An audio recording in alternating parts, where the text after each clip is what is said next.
Cecil County in the world, it's that time again. September the 6th, it's Wednesday. Cecil TV is now taping on Wednesdays. And tonight we have a very special show with a very special guest. The inspiration behind Cecil TV, our director, Doug Donnelly. Doug, thanks for getting in front of the camera. I'm very happy to be on either side of the camera, but with you, it's a pleasure to be on this side. Oh, I have some scintillating questions for you, Doug. You're not getting off easy tonight. Okay, let's begin. Why don't you tell Cecil County and the world what you learned from the internet today? Well, I learned many things today from the internet. However, a few stand out. I noticed a post on Facebook done by the Port Deposit Heritage Museum, which is a small but interesting museum in the Pawpaw building, which when I first came to Cecil County, I actually lived in Port Deposit. I had never heard of a pawpaw. But be that as it may, they had a post that had a listing, and I don't even know, it may not even have been that complete listing, of every place, every structure that in which Port Deposit granite has been used. And it's like an endless list. I mean, it's buildings in Washington, D.C., it's bridge, abutments, like? Abutments, I think they're called caissons or something, for various bridges in various places. It's endless. It's really a monument. One of the treasures of Cecil County. Monument to Port Deposit's history, all of this granite. Well, I think it's good to know and it's good to appreciate this, because sometimes I think we take our granite for granted. I believe that's the case. Like much of our county. This county is rich in history and heritage and all kinds of cool stuff going on. What else did you learn? People have been here a long time. All the way back to Captain Smith on the Susquehanna. So, one other thing I noticed today is that there was a post about our county executive being on television on Fox 45 this morning. But as of yet, I haven't found it on their website. So I'm very anxious to see how she did. I know she's been on there before, but she... Represent. It's so rare to see the county executive on television. And so I'm anxious to see that. Anyway, I'd like to point out for our viewers and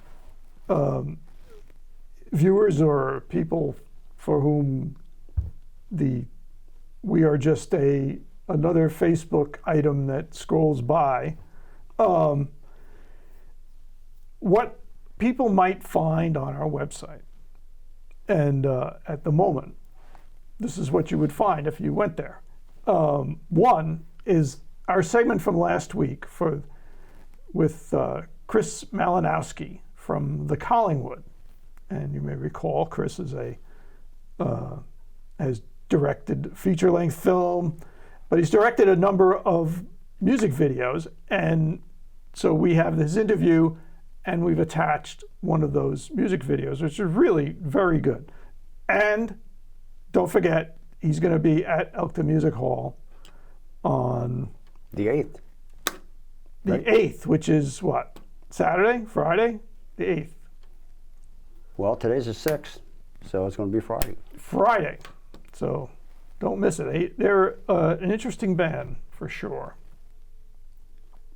Then I was at a meeting today, and there was a presentation about Cecil Cares, which is an event coming up on 10/7, but it's Cecil Cares Day, I guess. What is Cecil Cares? Is a day. It's the day that will live forever in this county, Yes. October 7th. Anyway, right? yes, October 7th. So it is various. What you can do is you volunteer to be part of like a hands-on project, and I guess these groups will spread out all over the county and fix things, build things, and do things for people. And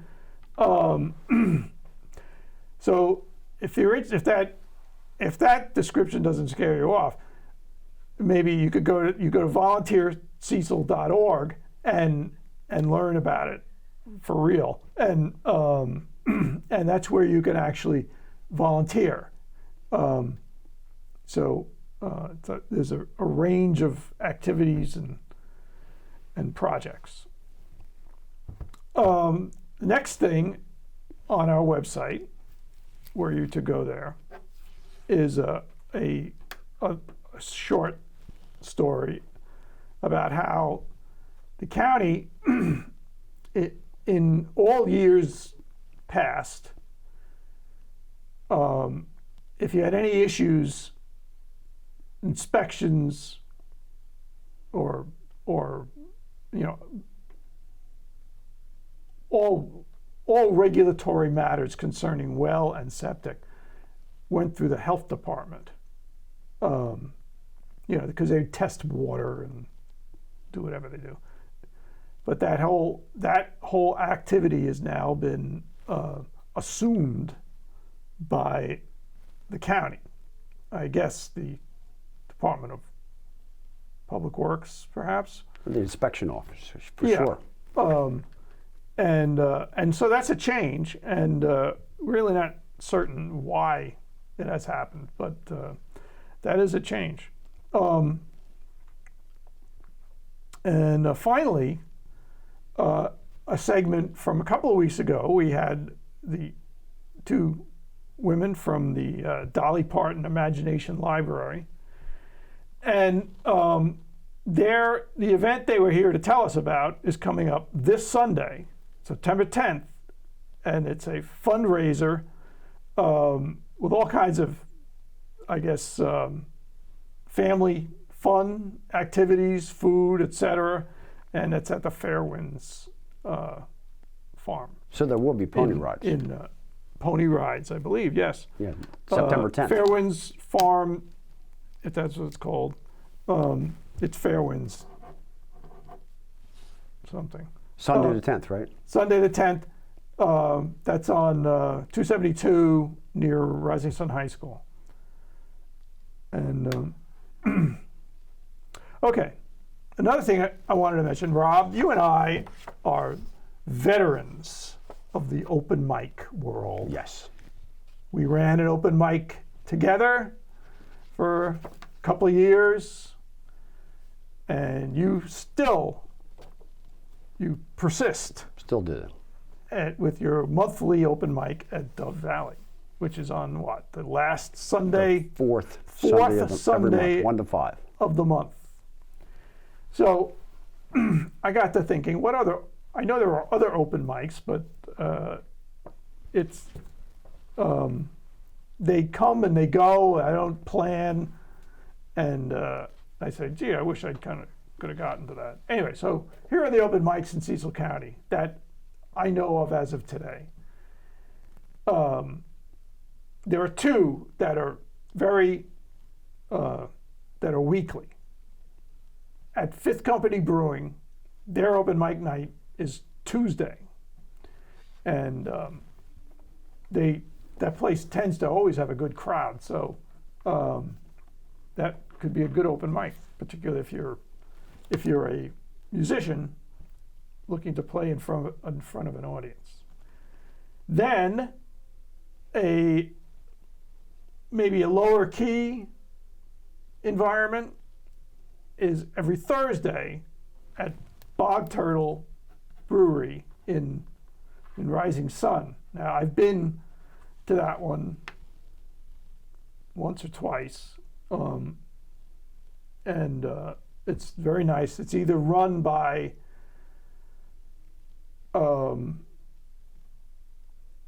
Tides Acoustic, which is Mike, Twin Tides Acoustic, the two wonderful people, and Angela Teague and Mike, The guitar player. the guitar player and video guy, photographer. Damn. Sorry, Mike. It'll come to me. Also, Trevor Biggers, I think. Yes, Trevor Biggers hosts that as well. Also, I guess they alternate. It's hard to remember things on camera. How do you do Mike it? Gilly. How do you do it? Mike Gilly. Mike Gilly. Fine chap. But wait, is there more? Yes, there is more. Second Friday of the month,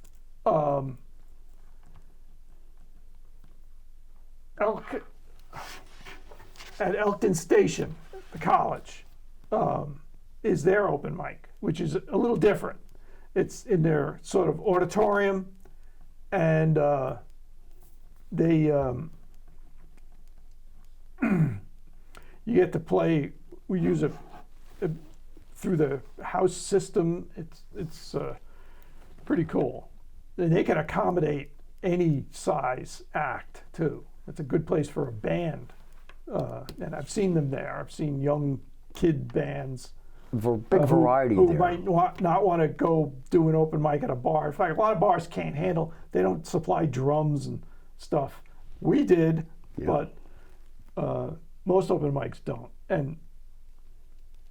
And then the fourth Thursday of the month, it appears that's when Elk River Brewing has their open mic. Though it's not called an open mic, it's called Rob's Jam Session or something. Rob Massimiano, That's we had him on the show. Rob Massimiano. Anyway, so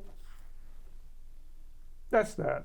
And don't forget Dove Valley. And we do have drums at Dove Valley, and you do have drums. Sunday.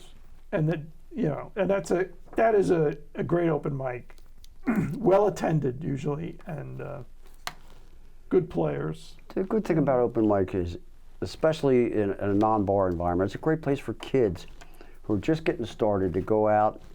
It's also a great place for musicians to meet one another and say, hey, I'm looking for a bass player. I'm looking for this, let's do something. Exchange numbers, internet information, and all that. It certainly is. And maybe we'll get more organized in this open mic information piece in the future. Yeah. Maybe we'll even visit one or two of them. That would be great.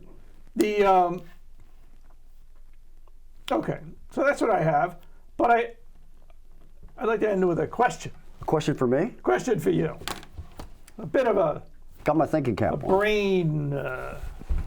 a brain teaser. You're given a choice. And the choice is, would you rather have, because you're really hungry, right? Yeah, I am. You're really Always. hungry. So it's a question of quantity over quality. Although we hope it's good pizza. But did I say pizza? Pizza? Are we talking pizza? We're talking pizza here. And it's all right. So would you rather have, seeing as you're really hungry, would you rather have an 18-inch pizza or two 12-inch pizzas? Both with the same stuff on there. Yes. Okay. Same Well, stuff. I'm going to say, Anchovies and onions.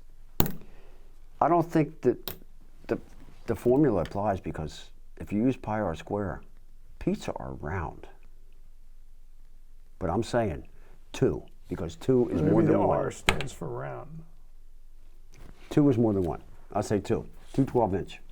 2 12-inch. Well, it just so happens that you'd be leaving a little bit hungry because 2 12-inch pizzas give you a total of 226 square inches of pizza. Now, that sounds like a lot, Yeah, right? that's great. Yeah. Except an 18-inch pizza has 254 square inches. And so, Well, what are we waiting for? We I know what believe to that's order. 28, a difference of 28 square inches, which is significant. Yeah. So, if I had more time, I would have worked out the math.